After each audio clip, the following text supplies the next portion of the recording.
Hi everyone, Rolf here from Gadabout restaurant in Chicago, Illinois. I'm feeling actually incredibly industrious today. I filmed one video on rice, and now I'm actually starting to get hungry, so I figured we'd make a little chicken piccata for dinner.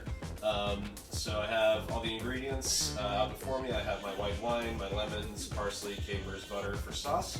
I've got a boneless, skinless chicken breast, which I butterflied and then hammered out to create like a little slightly thinner, more even thickness piece, so it cooks nice and evenly. I've got my salt, pepper, and my seasoned flour, so I figured we could just get started. I'm just gonna season both sides liberally with salt and pepper. Got a nice 3-finger pinch. Flip it over, and the other side as well. And then from there, it's going to go in our seasoned flour, which just has a little bit more salt and pepper, and just regular all-purpose flour, but you can use whichever one you're comfortable with. Just going to get it nice and coated, so that when it fries up, it gets nice and crispy. Cool. Alright, and now we're going to start cooking. So now that I've got my chicken all dredged, I'm going to put about a couple tablespoons of any sort of neutral oil in a pan. Heat it up to medium-high heat. And then we're just going to add some unsalted butter. Let that melt a little bit. And before it starts to color, I'm going to add chicken.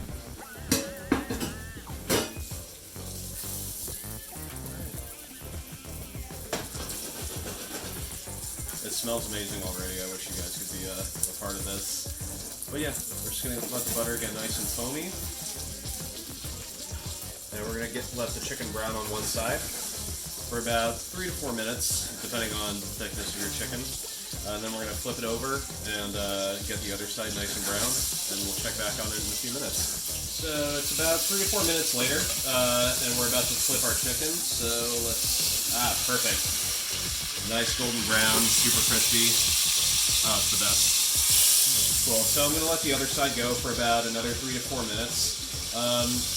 While we're cooking, we can see that the butter is getting nice and browned, and that's normal on that heat, obviously. Having oil in the pan does help the butter maintain its temperature or not burn too quickly, but if you think your butter is turning too brown too quickly and too black and you're worried that it's going to burn, add a little bit more grapeseed oil or whatever neutral oil you're cooking with.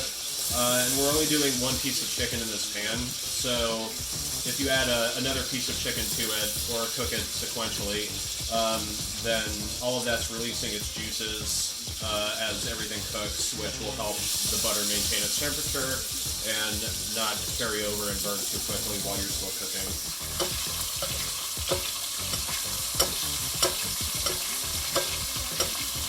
Nicely browned, and it's about 85% of the way there, so I'm going to pop it in a 350-degree oven just for another 3 to 5 minutes and carry it the rest of the way while I make my sauce. Alright, so while I got the chicken in the oven, I'm going to make our piccata sauce. So I've got about a clove of thinly sliced garlic. I'm just going to cut that up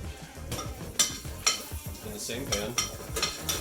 Let it go for about 30 seconds to a minute. Let it get nice and caramelized without burning. It's just going to make everything smell so good. About a 1/4 cup of white wine.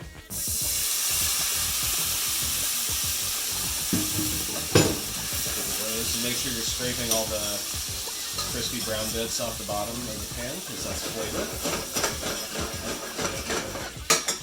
And we're just going to let this reduce a little bit. After our wine's reduced a little bit, we're going to add some chopped capers. I've got about a really packed tablespoon in here.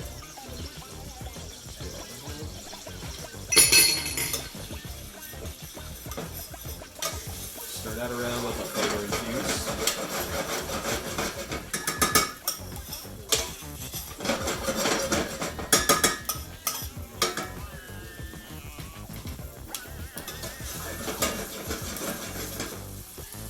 Then we're going to add some lemon juice. So I've got a whole lemon just seeded.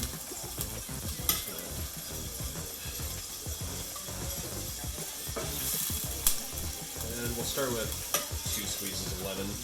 And if we just need to adjust the seasonings after we add butter, we'll do that, but right now we'll go with that for a start.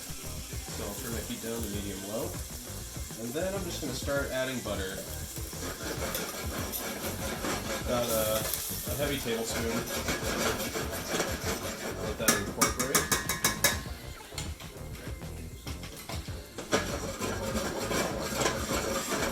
So as the butter melts, as you see, the sauce is going to sort of come together. Alright, so the butter's almost been incorporated. You see it's thickening up and turning into a nice sauce.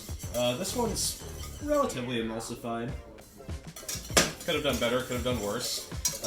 But cooking at home, as long as you've got lemon, caper, butter, and then parsley, I don't think anyone's really going to complain. I certainly won't. So that sauce has become nice and green. The heat really brings out all the chlorophyll and parsley. Look how great that looks. Let's see how it tastes. We could use a little bit more salt and pepper. A little bit more of, that's just caper brine. The extra liquid will help the sauce tie together and emulsify, because the fat will just bind to it until it breaks or until you eat it. So there we go. Our chicken is out of the oven, nice and brown, and it's super hot. And then we're just going to sauce out of the pan. So lemon, garlic, capers, butter, plenty of Italian parsley.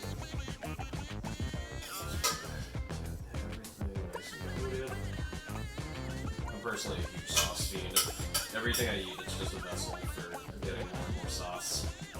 So, a little on the plate to make it fancy. And then just serve it with a side of lemon. There you go. Chicken piccata. Super hot. Totally not gonna bite into it. I won't. So anyway, thanks for joining us. I hope this made your day a little bit better. I hope it brought a smile to your face, and maybe you learned something. So stay safe, stay indoors. Yeah, don't even think about going outside and stuff when you got chicken piccata. So I'm Rolf from Gadabout, and this was a pleasure. Thank you.